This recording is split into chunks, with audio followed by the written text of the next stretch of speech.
refresh it up after having some coffee during the break to our next session. And where's the AV guy?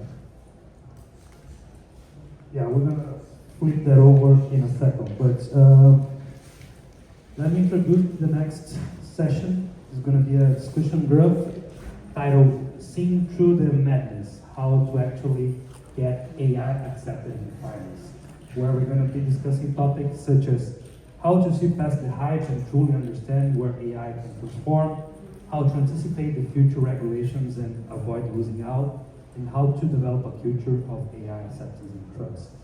So with no further ado, let me introduce the participants. We're going to have Sujoy Golan, VP of Strategic Initiatives for AI Squared, moderating the discussion. And also we're going to have Barbara Woodholm, Vice President, Automation and Artificial Intelligence with State Street, helping with the discussion. So let me invite the panelists to the stage, and with no further ado, Sujoy, the floor is yours. Thanks.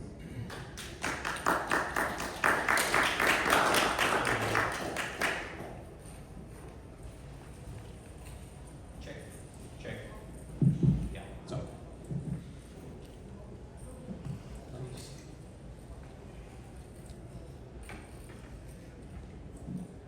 Maybe we start with a poll. AI in finance is an interesting topic. Financial services, as Barbara and I were just talking about, isn't known to be the fastest adopter of anything. And with AI, there are very interesting nuances. So, just a question for those of us who work in financial services or who work with financial services partners, etc.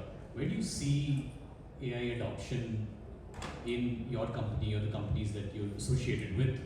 I have a few options, maybe just a show of hands. Option one, haven't done anything, not there yet, still at an idea. Yeah, not going to ask for names and where you're from, but second, piloting AI, still at a pilot phase. Pilots, okay. Limited production, few use cases, gone into production as well. Production at scale. So these could be use cases around productivity, cost savings. We see that's what, and we'll talk about that, and etc. Or even more. So I see one hand. Okay. Another question.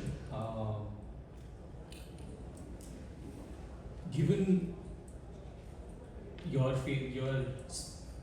where you are in each of in the journey, what do you see as the barrier to AI adoption in the companies that you're at?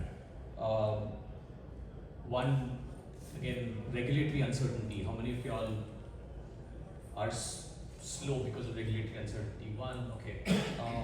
Lack of teams being able to do things, like lack of internal capabilities, or you're building internal capabilities slower than you wanted to. Slower, okay. Data quality, availability of data. Show of hands for ROI. Questions on ROI which prevent teams from getting started. I see 4 hands. Okay, 5. And the C word, cultural resistance or culture, could be a problem. Right? 2 to 3 hands. Okay. I know Barbara has a question as well. Do you want to? Okay, sure. Last question.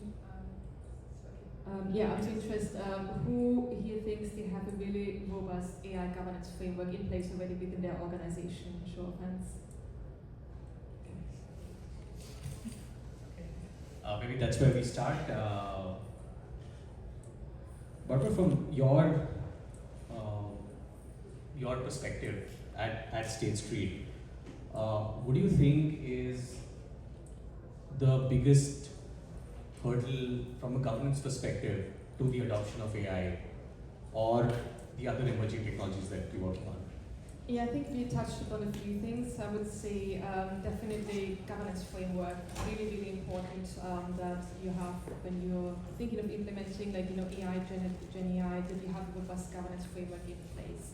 So this is something that we stood up, I would say last year, having standards, policies, guidelines in place, looking out there what the regulators are saying. So for example, you have the EU AI Act, you have the NIST standards here, and then really from an organizational perspective then to evaluate what is important to you, and then bringing in relevant stakeholders early in the process, so from compliance to risk to legal, who else, Office of Architecture, who else needs to be part of the journey to bring them all together. I would say also definitely really, really important is data. It's like garbage in, garbage out. If your data strategy is not a good strategy, and you want to use generative AI, the output will not be as good as, if you don't have good enough data. And I think that's some of the biggest challenges, especially with large organizations that have huge amount of data, right? Different legacy infrastructures, maybe have acquired other organizations over time, so the data is all over the place. So making sure that you have visibility into your data, bringing it all together, I think this is very, very important. And then, as we also discussed, from a cultural perspective, we started off as well. I think with every new technology, it's always important to have, not saying a demystifying session, but really, really, talking through what it is technology, whatever new technology it is and what it's not. So I think when it comes to AI, there's always maybe misconception AI will replace my job or will take away my job. But we see AI as a tool that will enhance and augment your role and your job. And it's really, really important that you learn these tools, to get familiar with it, as a user, really understand capabilities, what you can do and cannot do with it. So I think training is very, very important, upskilling, and also really a shift maybe in the mindset as well, so a cultural shift, I think it's also important. So these are just a few things that can come from my head. So you mentioned governance frameworks, Barbara, like the EU's AI Act, the NIST framework. What role do these frameworks play in AI adoption, or how should teams think about navigating adoption or accelerating adoption with these frameworks in mind? I think definitely be familiarize yourself with those, right? They also keep changing as well, so making sure that you're up to date with the latest.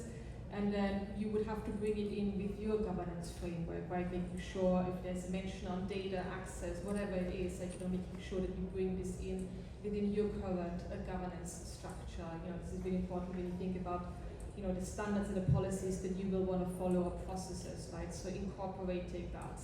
There's a lot out there, so I think having somebody really who is taking the lead in that and overseeing that initiative.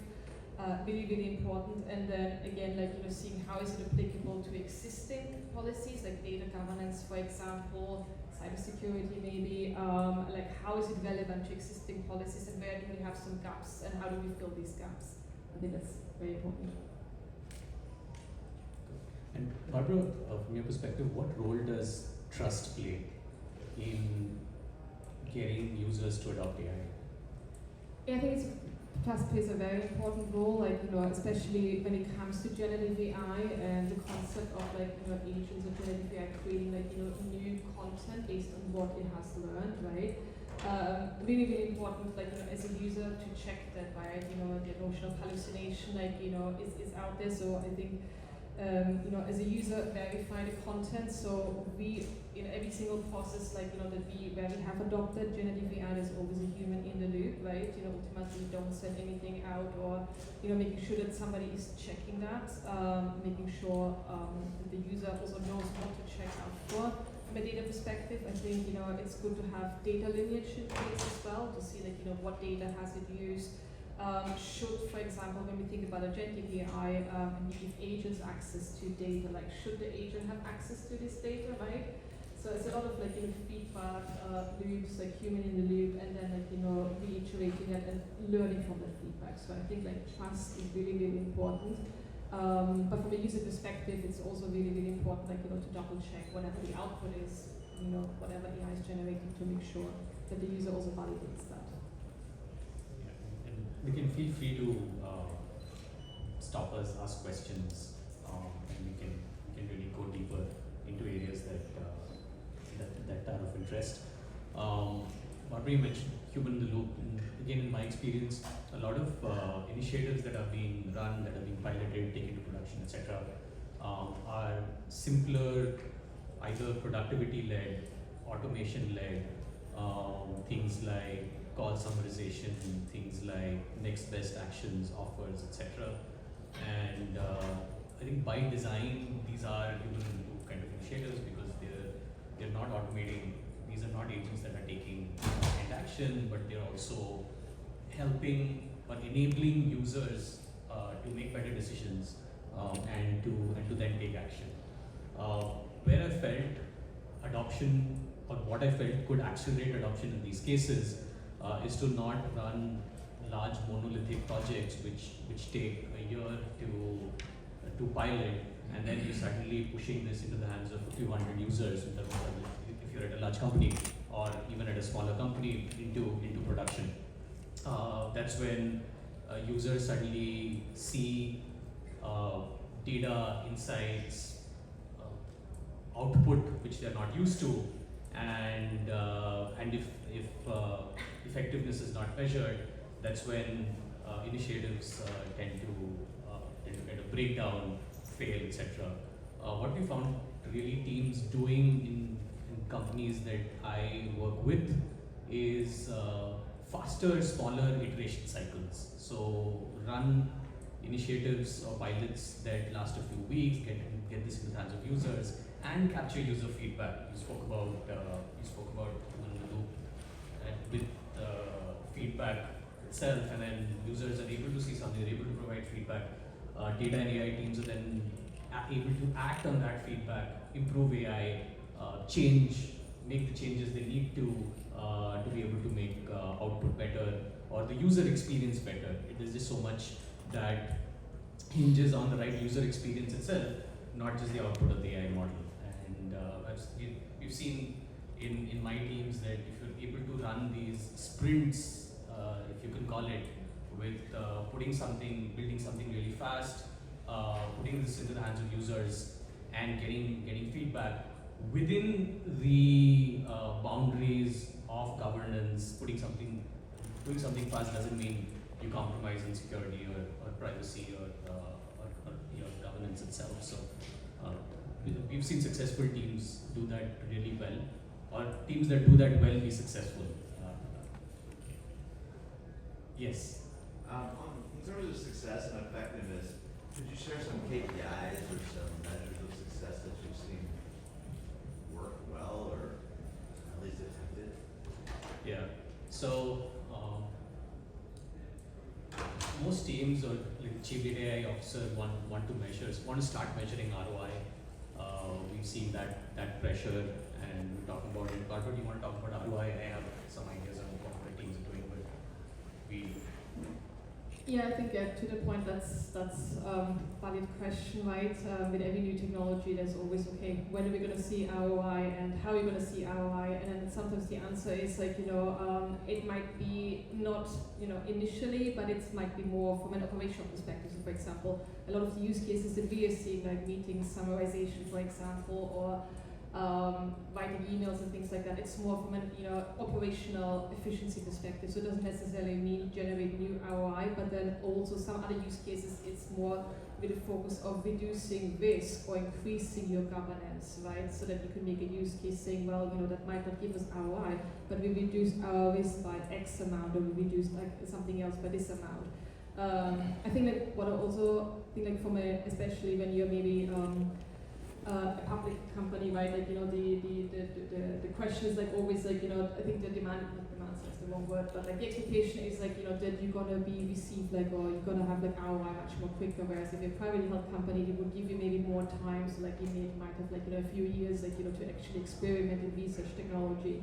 And I think before I looked at generative AI, I was working in the blockchain space. And like there was the same expectation. It's like, okay, like wait like that, and we should see ROI like within 6 months time. And it's just kind of like, well, no, that's not how it works, right? These things take time to develop. There's so many, technologically changes, so many new, I guess, like vendors coming. I remember from a blockchain perspective, like nearly every month coming, into play, and like you lose oversight of that, and you kind of like need to how to say, like sift out like what is real and what is not real, what makes sense to pursue and whatnot, because it's just new space. So I think that why it can be very challenging. So I would say, like, if I had to justify ROI, I would probably look from an operational perspective, or from a risk reduction, or from an improving governance perspective as a starting point. But I think that you probably will see more ROI when you actually, starting to implement agentic AI, because I feel like a lot of organizations start like first with, Copilot, with generative AI. It's kind of like, getting users or, especially on the business side, users to use generative AI more and get familiar with that. So Copilot is a good example, right? So it's kind of like lets you test you, like, in an easier way, and it's very user friendly, right? Just to add to that point, just before we take the next question, so I think good starting point is also to just start measuring your basic metrics. How many users are receiving this? How many are clicking? How many are taking action? What is their feedback? And there are technology tools that can help you with this as you bring this to users. So, yes. Question on data governance. So if you incorporate this all organizations, say like architecture, security, procurement, contracting, then everything like the turnaround times really suffer. Like how do you what are the tricks to find the balance so it's still flowing? Yeah, so that's something that we are also currently looking into, like how can you automate this process, make it more streamlined. To your point, the more people you have involved in the process, the longer it takes, the more signs off are needed. Yeah, it's a tricky one. You want to foster innovation and you want to give it to the hands of people that they can use it. But it's I don't have the right answer to that. I'm also not a very patient person, so I'm also want to drive it further quickly. But then, unfortunately, not unfortunately, but you have to go through the relevant steps. But I would say if you can look at the existing process, and there are some so for example, from a current intake process, it's very manual. For example, there's some ways you can automate it, right? For example, with agentic AI, you have, for example, an agent that will, look at the intake form, an agent that will summarize things, an agent that will risk rate it, and based on your given parameters, right? So there's ways of automating certain pockets and parts of that. That's how it would start. I mean, we're trying to centralize so it creates needs to know the area, like in procurement. Yeah. But it's about nobody wants to do this. Yeah. Where do you think, because you touched upon a couple of things that sort of intersect with my question, the intersection of AI, but digital asset trajectory in investment management, like State Street or Bank of New York or other companies like that. How do you feel that AIs will help the growth trajectory and adoption of digital assets, more globally and in investment firms? And then the biggest question, really, with that risk is how do you manage the risk associated with that? Yeah, it's a good question. I would say, I was in digital assets before, that was a slow process. I would say definitely regulatory clarity helped moving things along. I still think that there's still a lot of adoption needed, in terms of the whole ecosystem, for example, on the blockchain, right? Having clear, governance, frameworks in place for that, and all that goes with it. The intersection yet, I would say, smart contracts, having agents maybe execute that faster. We're also looking, for example, at quantum computing now, right? And see maybe the emergence of quantum computing and AI. To the point that from a digital perspective, I'm not too sure about the intersection there. I can see a few use cases, but I guess with all new processes, it needs to go to the relevant approval governance framework. So, anything else, do you have any other thoughts on that?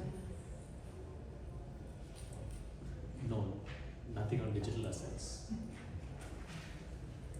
I think one interesting area which I've been speaking to a lot of people about is inculcating a culture of driving AI adoption top down as well. How should the C-suite be thinking about this? And you don't need to be in the C-suite as well, but if you're working with someone in the C-suite, how do you align with them on culture and how this should flow through the org?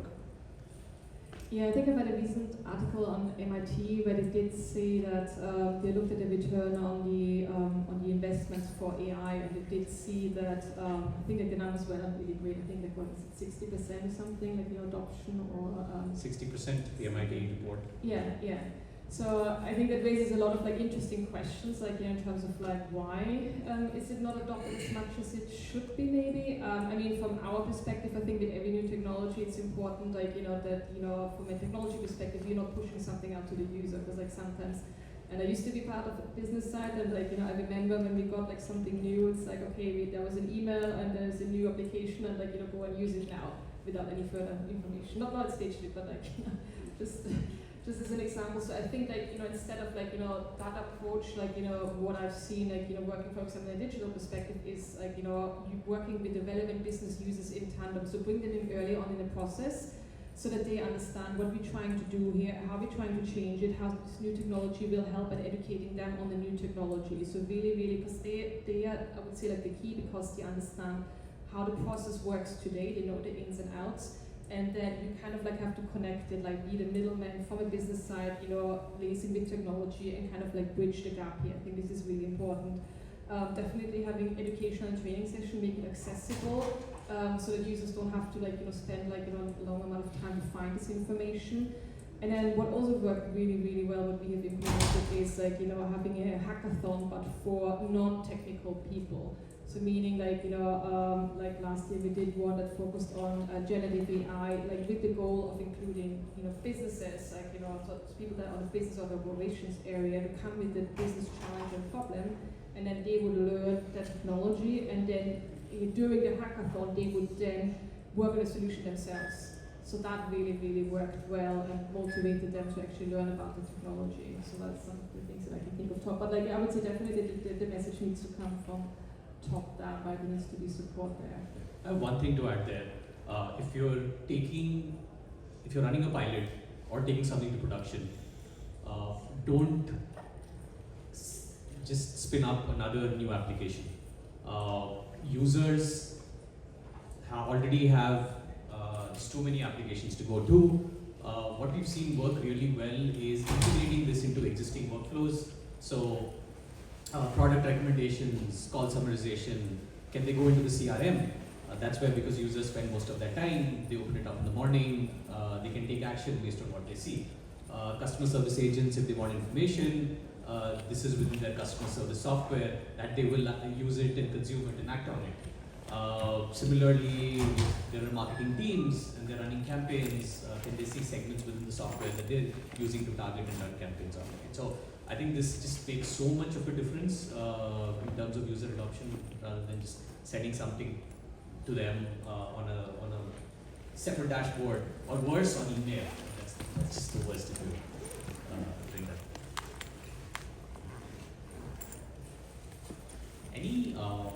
Any questions? I think we've given the time we just touched on a lot of topics here. Please.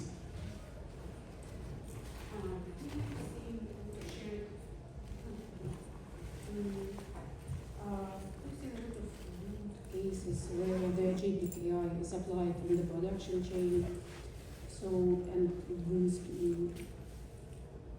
value fast information from the user, but actually in the finance and the accounting division, do you have, or someone has the good cases where the AI is applied? When you are holding your software from a company, do you have some cases where you applied AI in the financial division? So just use cases in financial services? Yeah, I can give you a few. So for example, document extraction, like so extracting from PDFs and faxes, like so certain data fields that today the users have to look through manually, right? So AI could like identify, or generative AI could identify these fields for you, automatically extract it and send it onto a different system. Predicting enough, for example, so you can combine accounting data with market data, and then it would predict you like enough net asset value, like price, for example. Anomaly detection as well. So, for example, we've got like for sending wrong information to clients, where for example would check, okay, usually you send it to these people, now you added somebody else. This is a red flag, or you attached like an Excel. The user prompt, so like there's something in there that you should double check. So these are some of the use cases. In the future, like I would like to see more use cases that also include sentiment analysis. So for example, there's a startup that I've seen a few weeks ago here in Boston, and it was very interesting. So they basically gave you real-time feedback when you meet with a client over Zoom based on the tone, I guess of voice, the questions being raised. They could give you real-time coaching and feedback, how your pitch was received. And then so you can actually improve it on the spot. So I would say these are some of the use cases that I can see, with agentic AI. Do you have anything to add? I'm sure everyone has, right? So beyond these use cases, what are the ones you're seeing at your work? Just feel free to. If you're working with data, a lot of all stuff mapping things in this format, you just put it to Copilot and does output in the format that you need. A lot of status there. It's just data conformance.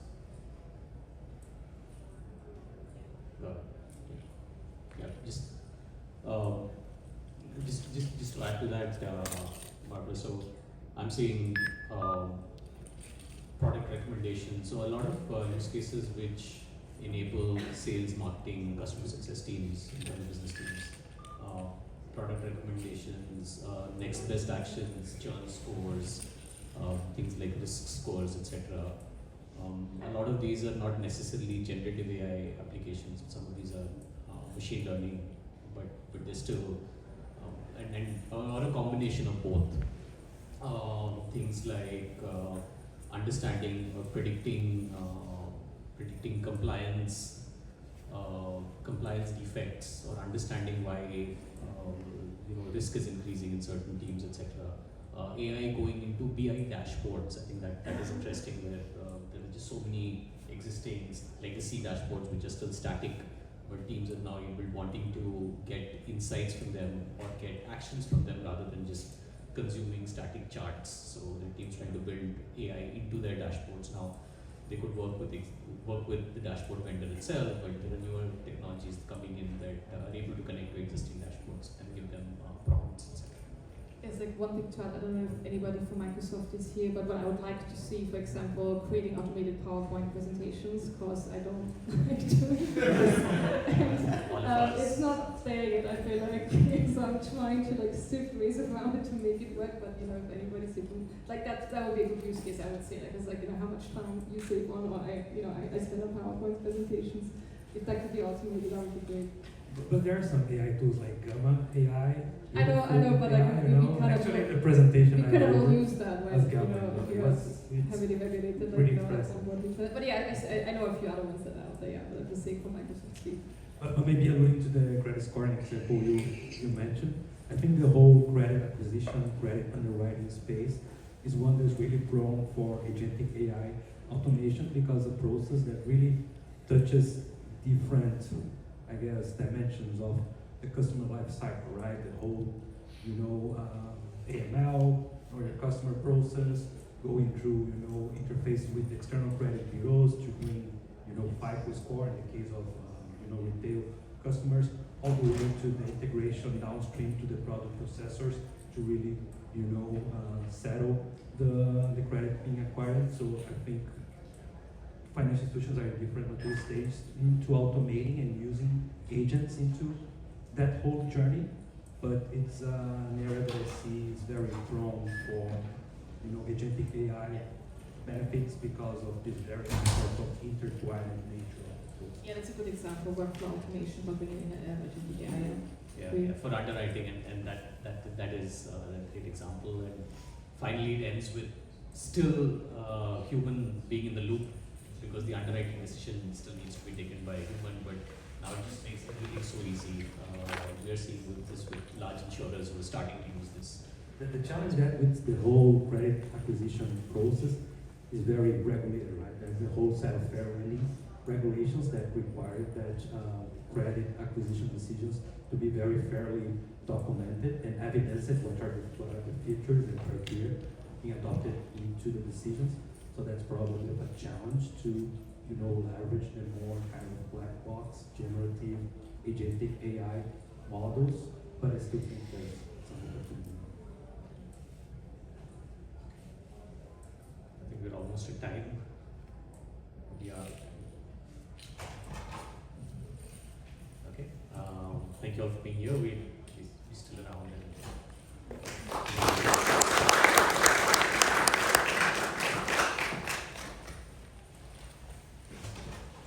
So thanks to Joy and Barbara for the very informative talk. Moving on with our agenda in the last event or the last session of this morning, I now will invite Steve Boris, who is the head of model risk management and validations with Citizens Financial Group, to deliver a keynote presentation on the human glue in AI, how soft skills drive impact in financial service, where Steve will be covering topics such as how to bridge the gap between data teams and business leadership, how to enable scalable AI through cross-functional collaboration, using emotional intelligence to lead change and foster adoption, and also how to position soft skills as a leading advantage in AI-driven initiatives. So with no further ado, let me invite Steve to the stage, and please give him a hand.